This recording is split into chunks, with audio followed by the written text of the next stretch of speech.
By energy security analyst Omid Chokri. Omid, thank you so much for joining us again here today on A News. The announcement today was anticipated from Joe Biden, the release of oil reserves.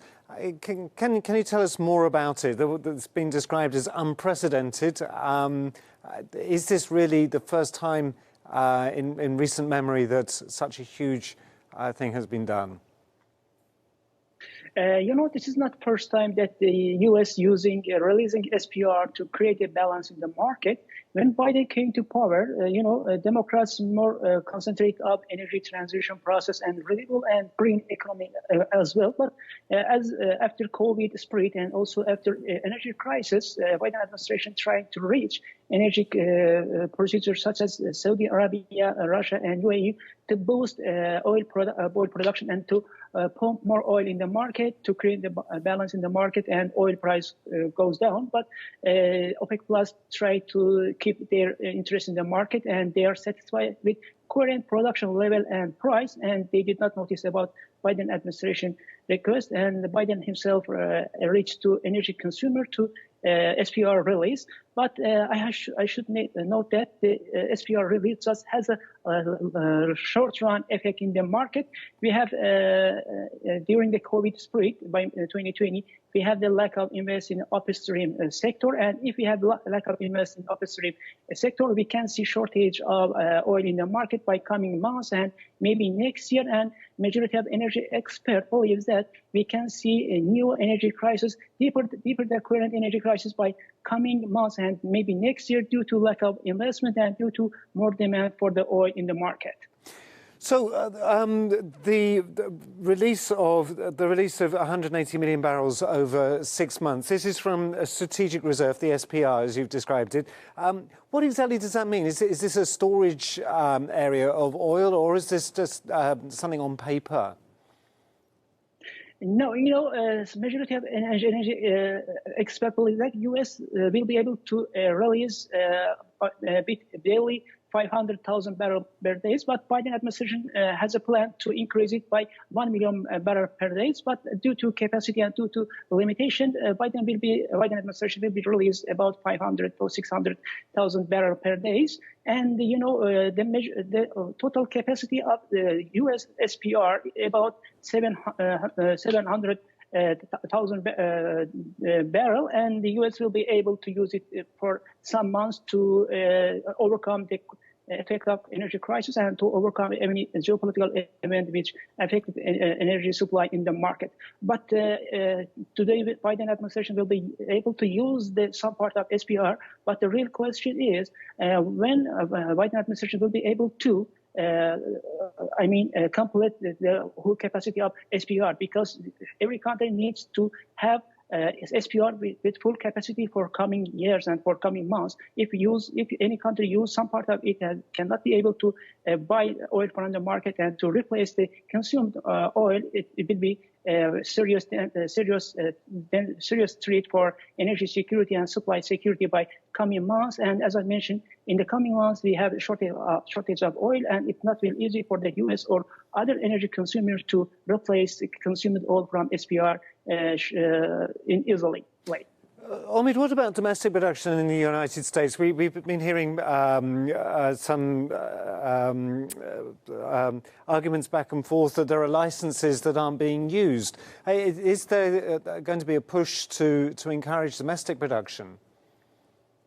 As I mentioned in my first question, Biden administration and Democrat more focus on green energy transition and renewable. But due to a condition and due to geopolitical events such as Russia invasion to Ukraine, I think a shale company has a good chance to increase production capacity. And Biden administration himself try to support and has to support domestic oil and gas production. It wants to overcome the effect of current energy crisis. And as you know, we have election by coming months, and if the Biden administration will not be able to overcome the effect of energy crisis, it will be very dangerous for the result of an election, and maybe Democrat will lose some seat. And the real point is, if Biden administration wants to more oil in the market, has to reach the UAE and Saudi Arabia. And the main concern was for these countries is the ongoing nuclear negotiation. And in any possible deal, if Biden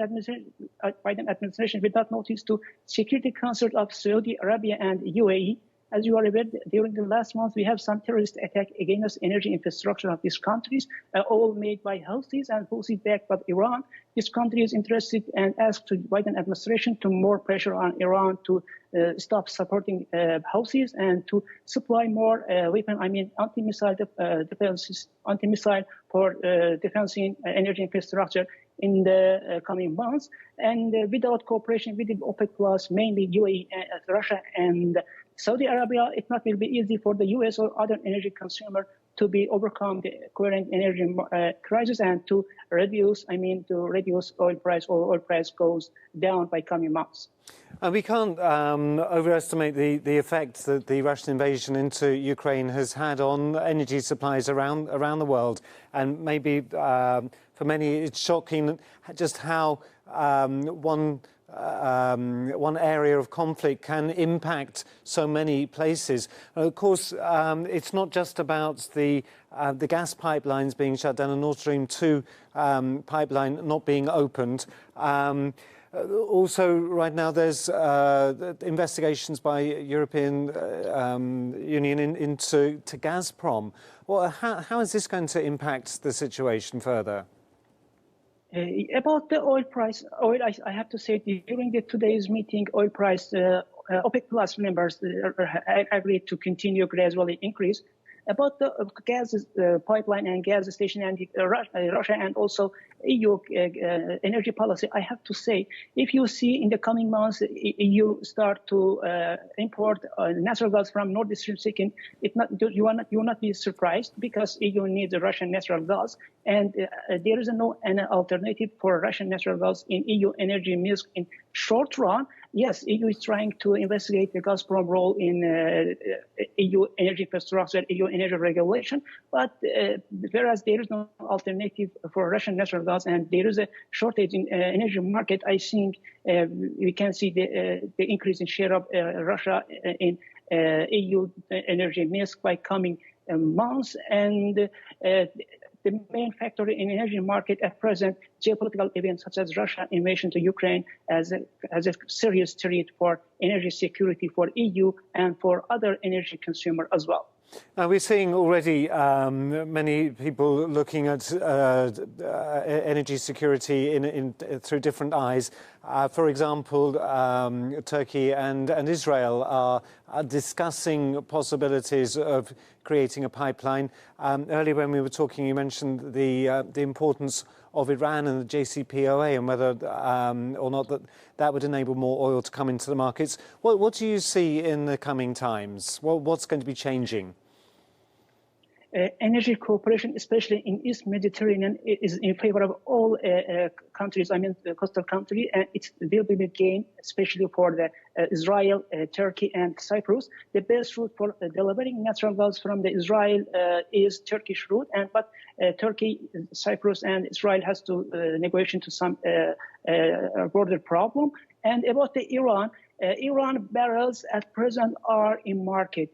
When Biden came to power, tried to give some concession to the Iran get back to the table, and due to Biden green light to the China increase importing oil from Iran in Korean market, and in possible deal, Iran will be able to get back market. But as I mentioned, Iranian barrel in the market, and Iran will be able to little effect in oil market because all OPEC Plus members are interested to Iran to gradually get back market after possible deal. But Iran will be has interested to get back market with whole capacity. We can see some balance in the market by coming months, but the main issue, as I mentioned earlier, there is a lack of investment in upstream, and we can see a shortage of oil supply by coming months. And Iran get back market just has a 2 or 3 weeks effect in the market, and it's not has a huge, geopolitical event. Iran will get back market to the